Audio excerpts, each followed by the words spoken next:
હમણાં પીધેલા છે તેમને ઉઠાઈને લઈ આવો. આ ગાડીને કેટલું નુકસાન થયું છે, અમારી પર હુમલો કર્યો છે એ લોકોએ. એકદમ શાંતિથી અહીંયા 1 કલાકથી તમે અહીંયા ગાડી અમને ગોલ ગોલ ફેરવો છો. એટલે તેમને હંધાવા માટેનો ટાઈમ આપો છો તમે લોકો.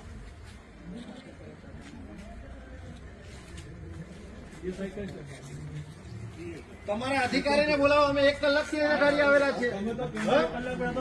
કોરા કાગળ પર તમે અમારી એ કરો છો ફરિયાદ.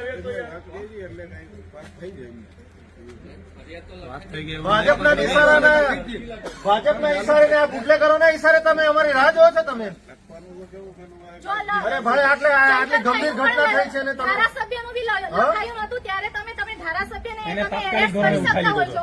તો આ તો બુટલેગરો છે.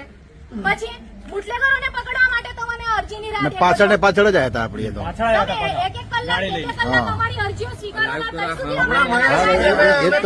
અમારી પર 3 વાર હુમલો થયો છે બુટલેગરો દ્વારા.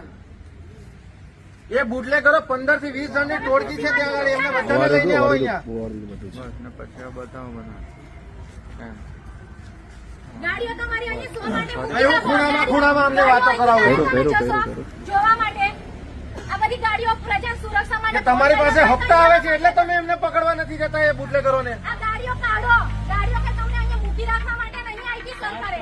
આ નર્મદા પોલીસ તમે આ જો આ એ લોકોના ધંધા નર્મદા પોલીસ શું કરે છે જો. આટલી મોટી અહીંયા ગાડી અમારી પર હુમલો થયો છે અને 1 કલાકથી અહીંયા ગાડી અમને ગોલ ગોલ ફેરવ્યા છે. તમારા અધિકારીઓને બોલાવો. અમે 1 કલાકથી અહીંયા ગાડી છીએ. બુટલેગરોને છાવરવાના ધંધા કરો છો.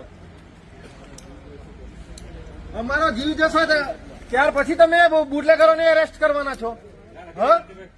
ખુલ્લેઆમ દારૂના ધંધા અહીંયા ગાડી થાય છે. ગાડીઓ અહીંયાથી કાઢો તમે અને પકડીને લઈ આવો અહીંયા. આટલી બધી અમારી મરવાની રાહ જોવો છો તમે લોકો. અમને ખૂણામાં કેમ વાત કરાવડાવો છો તમે? અમે ગુપચુપ કરવા વાળા માણસ નથી અહીંયા. તમે પહેલા ગાડી કરીને એક બાજુ એક ક્રોસ પહેલા ઉઠાવો એમને. બરાબર. આ તમે ગાડી નહીં દેખાતી ઘટના થઈ છે તે સાહેબ બદલો છે. બીકના જમાદાનો બદલો ગાડી મોકલી દો. આ હું ને બાલ આવ્યો ને બધા નિયમો ધારાસભ્ય નતા લાગુ પડતા ને હમણાં અમારા માટે લાગુ પડે છે.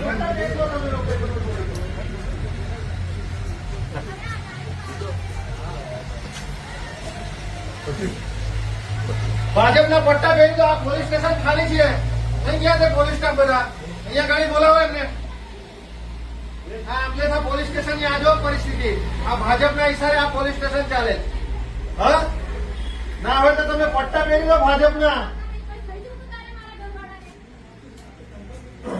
કઈ ગયા તે અહીંયા ગાડી પીએસઓ જમાદાર કે બધા ક્યાં છે?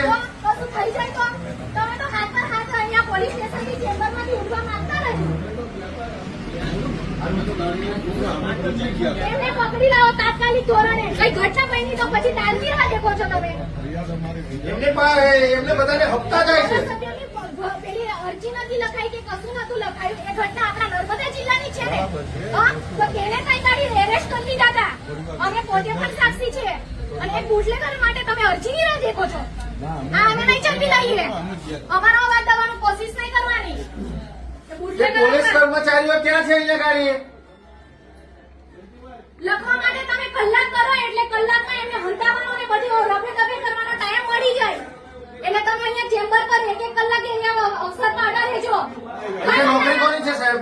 કોની નોકરી છે? કોની જોડે વાત કરવાનું ફરક પડી જાય છે હમણાં. અહીંયા ઘટના બની છે કે નહીં તમારે ફોન પર વાત કરવાની રહી જાય છે. તમારી નોકરી છે અહીંયા આવ્યા છે તો અહીંયા બેસો. હમણાં ફોન કરી રહી નહીં જતો કે કોઈની પરમિશન કલાકથી અમે આવ્યા છે. કલાક 1.5 કલાક થવા આવ્યો. જો મારામારીની ઘટના થઈ છે કશું થઈ જતું તો કોણ જવાબદાર રહેતું? હવે ફોન પર વાત કરવાનો આ સમય નહીં.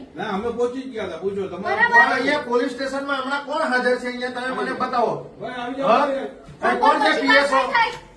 જયંતિભાઈ પીએસઓ કોણ છે અહીંયા? જમાદાર ને બધા ક્યાં છે? તઈ ગાડી પોલીસ વાળા આવ્યા હતા તે હેલ્મેટ પહેરીને આવ્યા હતા. અમે આવ્યા ત્યાર પછી 15-20 મિનિટ પછી ત્યાં આવ્યા. એટલે બુટલેગરો જોડે વાત કરીને આ બધી ઘટના થઈ. આખી ઘટનાક્રમ પત્યો ત્યાર પછી પોલીસ આવે ત્યાં. અમને 112 નો નંબર આવ્યો. અમે આવી ગયા. તમે આવી ગયા પણ જેના ઓલરેડી બંદોબસ્તમાં હતા તમે ફરિયાદ દાખલ કરો.